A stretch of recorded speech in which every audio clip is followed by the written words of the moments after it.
If he is terrorizing America, the terrorist, biggest terrorist, I am with him. Are we going to become victims of these people who decide at the drop of the hat whom they're going to call terrorists and whom they're not going to call terrorists? Every Muslim should be a terrorist. The thing is that if he is terrorizing a terrorist, he is following Islam. Yes, I do agree that I inspire hundreds of thousands and millions of people close to Islam.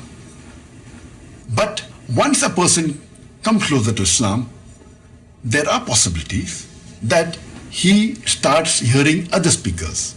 And today, as we are aware of, there are some people who misguide the Muslims. They encourage them to kill innocent people. See, the statue is their property. If they come and do something in any other country, then you can object. They are doing in their country, it is their property. If they like it, they'll keep it. If they want to destroy it, they'll destroy it. Why didn't the Indian news media also mention all these things? This shows that it is more of journalism to attract more viewership. क्या जाकिर नाइक की ये दलीलें गले उतरती हैं? आतंकवाद की पैरवी के लिए इस्लाम के प्रचार का जो ढोंग वो करता है, क्या उस सच को झुटलाया जा सकता है? ढाका को दहलाने वालों में से एक रोहन इम्तियाज के सच ने जाकिर का नकाब उतारा है। इम्तियाज को आतंक का पाठ जाकिर की तकरीरों में मिला है, लेकिन जाकिर को किसने खड़ा किया है? कौन है जो जाकिर नाइक जैसों का आका है? आतंक के नायक के पीछे किसका हाथ?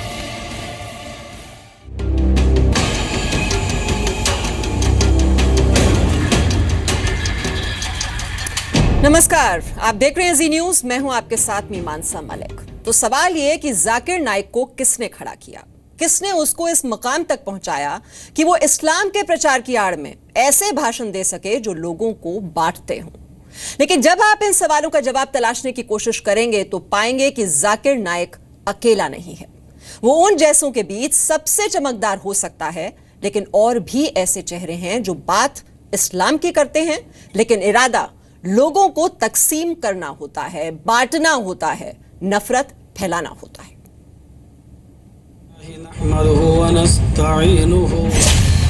नाम जर्जस अंसारी, काम इस्लाम का प्रचार।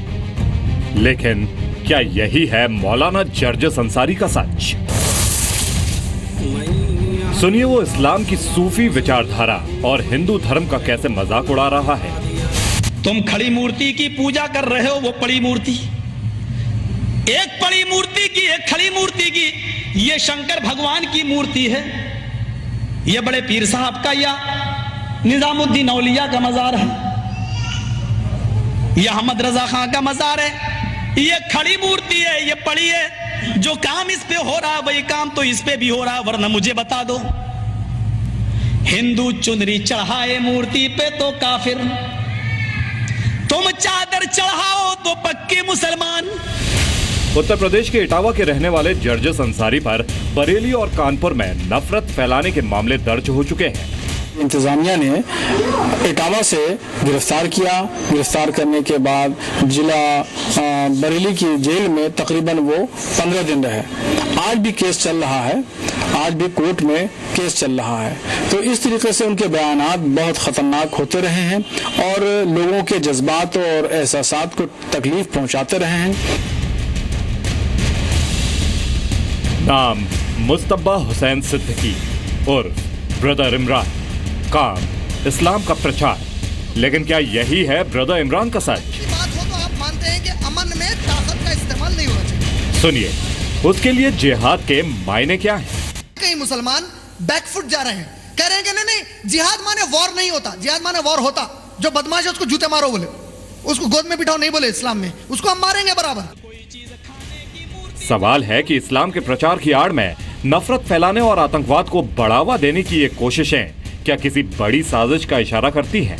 क्या नफरत फैलाना और संप्रदायों और समुदायों को बांटने की इन तकरीरों के पीछे कोई एजेंडा छिपा है? खुद सुनिए कि अपनी तकरीरों से आतंकवाद का विचार देने का आरोपी इस्लामिक रिसर्च फाउंडेशन का चीफ जाकिर नाइक कैसे धर्मों के तुलनात्मक अध्ययन के नाम पर सिर्फ और सिर्फ नफरत फैलाता है। कैसे बड़ी आसानी से वो हिंदुओं को भी गौ मांस खाने की नसीहत दे डालता है। कैटल में से आपको मिलता है दूध, उनमें से मिलती है आपको गर्मी और आप इनका गोश्त खा सकते हैं। तो जब अल्लाह सुब्हाना व तआला हमारा खालिक, हमारा मालिक कहता है कि आप गोश्त खा सकते, तो क्यों हमें नहीं खाना चाहिए? आप जब हिंदू मजहबी किताब पढ़ते हैं, आपके मजहबी किताब में लिखा है कि गोश्त भी खा सकते हैं, मांस भी खा सकते हैं और बीफ भी खा सकते हैं, गाय का गोश्त भी खा सकते हैं। सवाल है कि क्यों जाकिर नाइक जैसों को एक तरह की वैधता मिल सकी? क्या हवाला फंडिंग के दम पर ऐसे लोगों की ऐसी चमकती दुकान खोली गई कि उनके बहकावे में एक पूरा तबका आ सके? कौन सा इस्लाम है? ताली बज रही है, बुला लो मदीना और झांच रहेगा। कौन सा इस्लाम? तसव्वुर कीजिए, ये कोई इस्लाम है? तसव्वुर कीजिए कोई सऊदी अरब में ऐसा झूम के दिखा दे, ऐसा हंटर मारी जाए, खुद हाज़र रजुल मुशरिक मुशरिक, खुद डाल दिया जाता है जेल में। मेरे सामने 3-4 को डाला है और छोड़ा तो उनके पासपोर्ट पर खुरूज की मोहर लगा दी, जिंदगी भर नहीं घुस सकते। जर्जस अंसारी, ब्रदर इमरान और जाकिर नाइक के इरादों का पूरा सच अभी सामने आना बाकी है, लेकिन उनके कारनामों का सच तो उजागर हो ही रहा है। जर्जस अंसारी पर तो सिर्फ नफरत फैलाने का ही आरोप नहीं, बल्कि उसके चरित्र पर भी सवाल उठ चुके हैं। जर्जस अंसारी पर तो एक महिला के यौन शोषण का भी आरोप है। निकाह का झांसा देकर यौन शोषण के इस मामले में वाराणसी में केस दर्ज हुआ है। सवाल है कि ऐसे संदिग्ध चरित्र के शख्स के जरिए भी इस्लाम की पैरवी का ढोंग कैसे कायम रह पाता है? मुमकिन है कि किसी भी पॉलिटिकल पार्टी का इनको संरक्षण हो और ऐसा महसूस हो रहा है कि उत्तर प्रदेश की हुकूमत मौलाना को बचा रही है। जर्जस अंसारी हो, ब्रदर इमरान हो या जाकिर नाइक, इन्होंने अपना एक आभा मंडल बना रखा है। लेकिन क्या इस आभा मंडल के पीछे एक घिनौना सच है जिसका मकसद दुनिया को अशांत करना है? Different types of Sufi movement, but all of these movements that you analyze, these movements, they follow part of Islam. Great people, they may be good, but their followers, if you analyze, they have done wrong practices. But what the people today claim to be Sufis today in this world, they have deviated from the right path. Some less, some more. Bareilly से सुबोध मिश्रा के साथ bureau report, जी media. दुनिया मिटती है तो मिटे, लेकिन अफसोस जाकिर नाइक जैसे लोग आतंकवाद को भी जायज ठहराने के कुतर्क देते हैं। सवाल है कि जाकिर नाइक ऐसा करने में कामयाब कैसे होता है? दरअसल संकीर्ण सोच या छोटा सा फायदा या कोई चूक जाकिर नाइक जैसों को अपना असली चेहरा छुपाने में मदद करती है।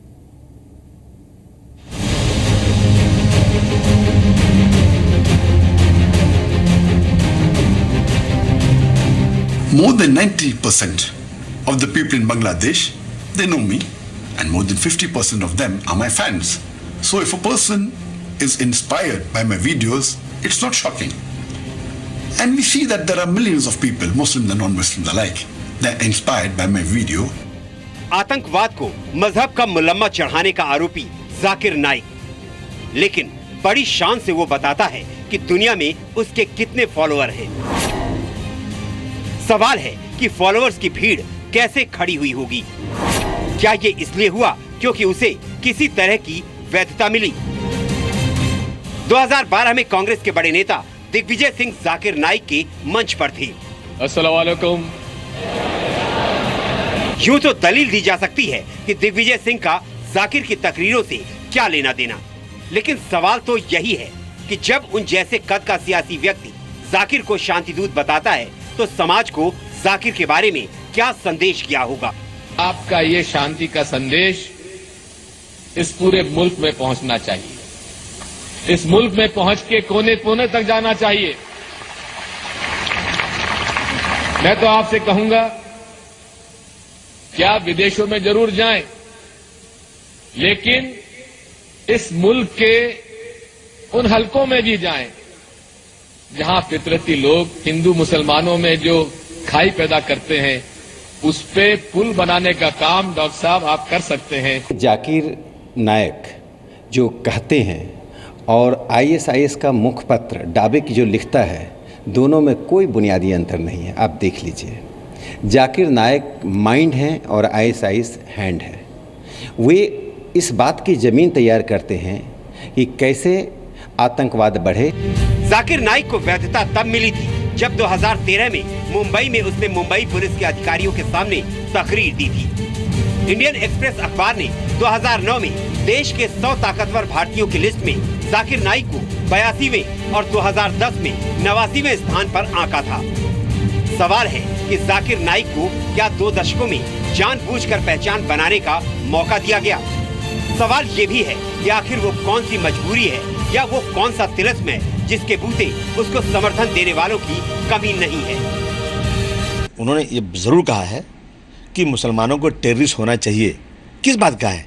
अगर आप मेरी इस बात को खाली दिखाएंगे मुसलमानों को टेररिस्ट होना चाहिए तो मतलब क्या, लोग क्या समझेंगे? आप ये दिखाएं कि मुसलमानों को कह रहे बुराई के खिलाफ, जुल्म के खिलाफ मुसलमानों को खड़े हो जाना चाहिए, टेररिस्ट होना चाहिए। अगर आपने इस सवाल को पूछा तो उन्होंने इस तरह के बोल दिया कोई बात को, तो इसका मतलब वो टेररिस्ट को सपोर्ट कर रहे हैं? बिल्कुल नहीं। डॉक्टर जाकिर नाइक ने हिंदुइज्म और मुस्लिम और हिंदुइज्म के ऊपर दोनों जो है सिमिलरिटीज़ के ऊपर इतनी बड़ी बड़ी सभाएं किया उन्होंने इतनी अच्छी अच्छी बातें किया है लोगों को मिलाने की, इंसानियत की, और इसके ऊपर आज जो है इतना शोर किया जा रहा है। उन्होंने 2008 में उन्होंने कहा था जाकिर नाइक साहब कभी भी टेररिज्म को बढ़ाने की कोई बात नहीं कर सकते। देखिए, चाहने वाले बहुत हो सकते हैं, फ़ैन बहुत हो सकते हैं, और अगर उस फैन ने या उस चाहने वाले ने, उस फॉलोअर ने कोई गुनाह कर दिया तो मुझे नहीं लगता कि उनको उसकी सज़ा मिलना चाहिए। जिस बात की इजाज़त मज़हब इस्लाम में ना हो उसको कोई भी इस्लामिक स्कॉलर अपनी तरफ से नहीं कह सकता है। इस वजह से जो बातें ये कही जा रही हैं हम ये समझते हैं कि ये बेबुनियाद हैं और कहीं ना कहीं हिंदुस्तानी जो इस्लामिक स्कॉलर्स हैं उनको बदनाम करने की एक कोशिश है। It is nothing hidden. It's an open secret that this train, the bogie that was burned, according to forensic reports, according to circumstantial evidence, it says that the coach was burnt from inside. There are several evidences, but everything was planned. It was pre-planned. Muslims instigated. There was a gathering, but they didn't kill. They didn't kill the innocent people. They say that 59 car sevaks were killed, yet it is to be doubted. Zakir Naik जब तथ्यों को तोड़ मरोड़ सकता है तो कैसे माना जाए कि उसके इरादों में खोट नहीं है? सवाल है कि ऐसे इरादों को जिंदा रखने का हौसला उसे कहां से मिलता है? आखिर जाकिर को नायक कौन बनाता है? मुंबई से राकेश त्रिवेदी के साथ ब्यूरो रिपोर्ट, जी मीडिया।